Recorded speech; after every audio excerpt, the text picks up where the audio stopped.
Hello everyone, my name is Pink Yulia and welcome back to Adventure of a Lifetime. Let's not waste any time and get right into it. We were just arriving at the cafe with Chisa.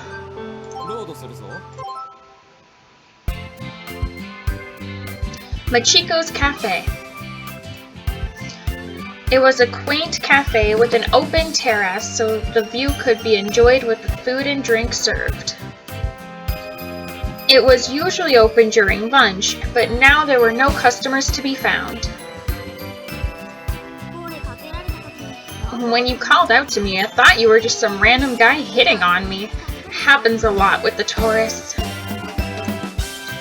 I'm sure it does. I was still finding it hard to believe how different my good friend looked now.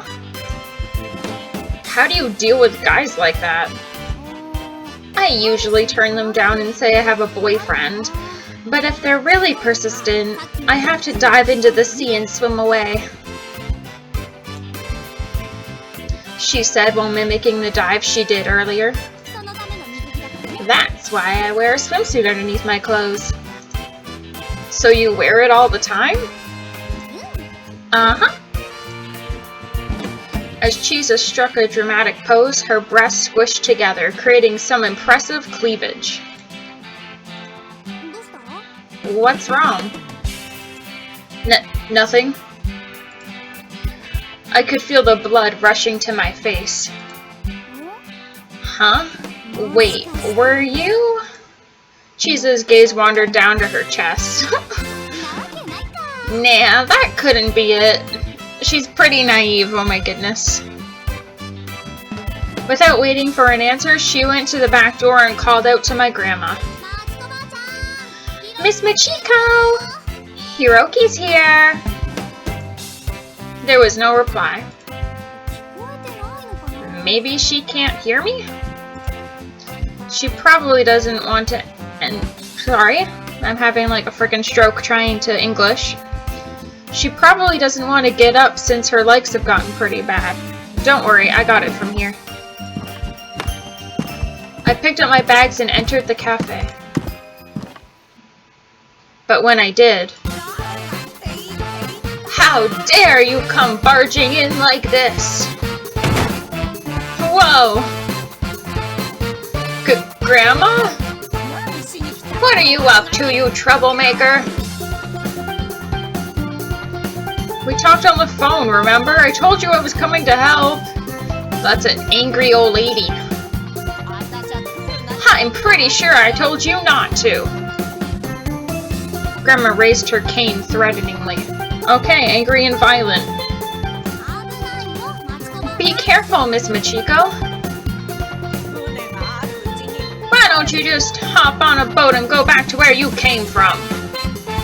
Such a loving family I have. Watch it. Just calm down, Grandma. Both Chisa and I couldn't get through to her though, so we decided to make a strategic retreat. Geez, I was hoping she'd mellowed out a little. I think it's great she still has so much fight in her. Fight? More like full-on aggression. She's a hazard to my health. A few years ago, my grandpa passed away. Oh, Machiko's Cafe. We should have got this earlier, but whatever. A fictional open terrace cafe run by Hiroki's grandmother, Machiko.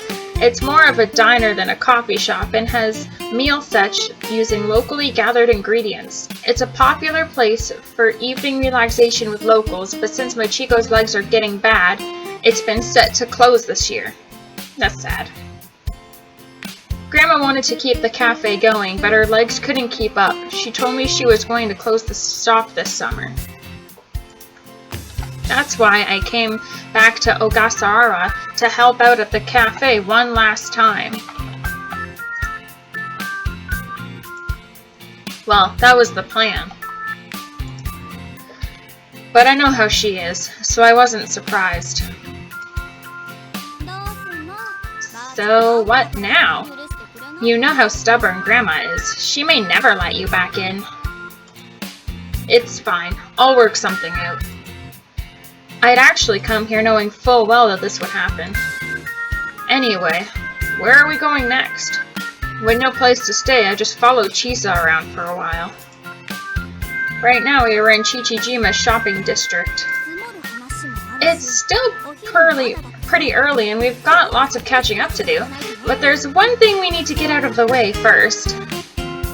What's that? Chisa stopped outside one of the few supermarkets on Chichijima. Why, stocking up on supplies, of course! There were already a lot of customers bustling around inside. Oh yeah, today is cargo day. The Ogasawara Islands are so remote it takes 24 hours to get here from Tokyo. So life here was a little different from the rest of the country. One big difference was cargo day. When ships came in on cargo day, locals flooded the supermarkets. The ships carried over tourists like myself, but also the food and supplies needed for daily life. So, on cargo day, everyone was in a rush to get the latest goods. They'd buy in bulk to stow away until the next shipment. No matter how long they have to go between shipments, that would kind of suck. No one wanted to risk having to go without. It's just the way it was. This sure takes me back. It was one of the enduring aspects of Ogasawara lifestyle. Did you just bring me along to help you carry stuff? No complaining. We're shopping for my Chico as well, you know. Chisa waved a shopping list in my direction. Picking up extra supplies was all in a day's work for a neighbor like her. And if that was the case, I couldn't complain. Even if I'd just gotten here, it was the least that I could do. I followed Chisa into the battlefield known as the local supermarket.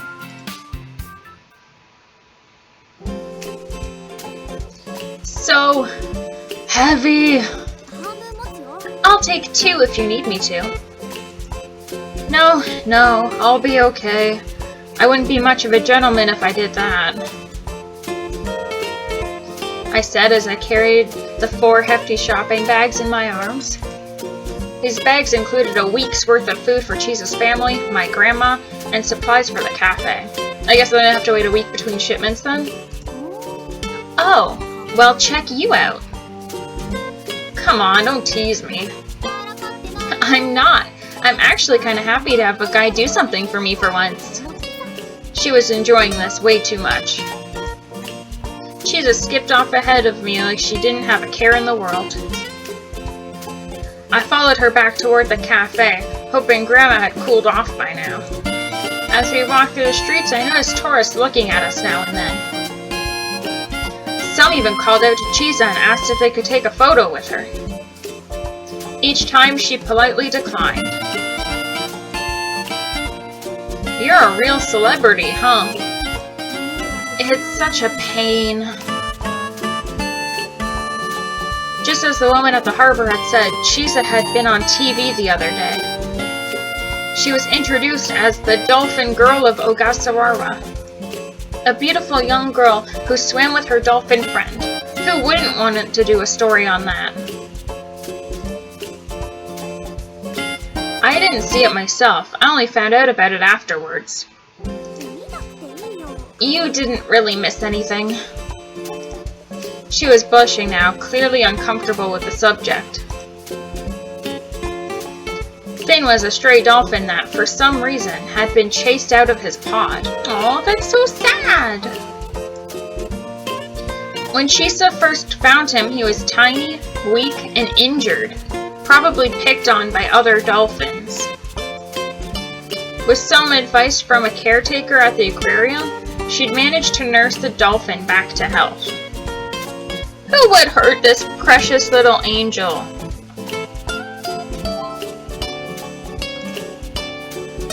And since he'd stay in the waters around Chichijima even after he recovered, he was still good friends with Chisa. We'd all play together as children, but I wasn't a great swimmer, and with Phin's personality, things didn't always go well. Even now, I tense up whenever I see a dolphin. I can't shake the feeling that they're hiding a devious nature beneath that cute facade. You know what? Probably. At least he taught me that some dolphins aren't as friendly as they look. Well, you know, Phin. You can't always judge by appearances, and that goes for humans and dolphins. I guess just because he's cute doesn't mean he's not a jerk.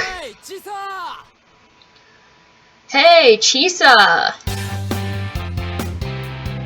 Right then, a slim but muscular guy pulled up beside us on a bike. What's up, Ryota? Ryota? I'm gonna say Ryota, if I remember. I'm out looking for someone. A girl about your age. Blonde, wearing a school uniform. You seen her? Chisa shook her head. I was at the harbor a while ago, but I don't think I saw anyone like that. What's her story? Word is she's a runaway from home. My dad knows her dad, so now everyone's running around looking for her. Someone saw her get off the boat, but it seems like Machiko's grandson, Hiro, helped her get away. And with that, Ryota Ninomoya's eyes finally wandered over to the guy standing beside Chisa, holding the grocery bags. Who's this? This is the hero from your story, Machiko's grandson. She looked at me accusingly. By now, Chisa had probably worked out why I hadn't been at the port when she came to meet me. Hey, Ryota, been a while. For real? You're that hero?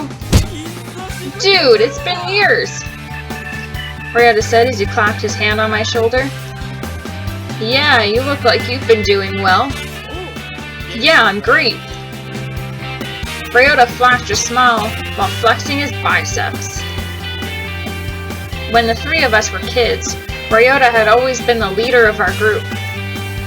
He looked a little bit like a delinquent, but he had a heart of gold underneath all those muscles. So, what's this girl doing here? I'm guessing she's not just sightseeing? Beats me, but everyone's losing their minds looking for her. Who knows? She might be suicidal or something. Okay, well that was unexpected. Oh god, I hope not. You sure she's not just being rebellious? I hope so. She's a friend of yours, Hiro. Is she a friend of yours, Hiro? I saw her on the ferry and we talked for a bit. It was really just by chance that we bumped into each other. I see. Well, if you see her again, let me know. And with that, Ryota and his bicycle continued down the road. Man, what a pain. These islands aren't a refuge for runaways. Yeah. I was starting to realize that my actions may have more serious consequences than I thought. And what are you fidgeting about? Uh-oh, that look spells trouble for me. I'm good. Say, how about we go for a walk for a bit? The food won't last in this heat. If you want to go look for her, do it later. It seemed that being left behind at the port had put Chisa in a bad mood. She briskly walked ahead. I picked up the bags and shuffled after her.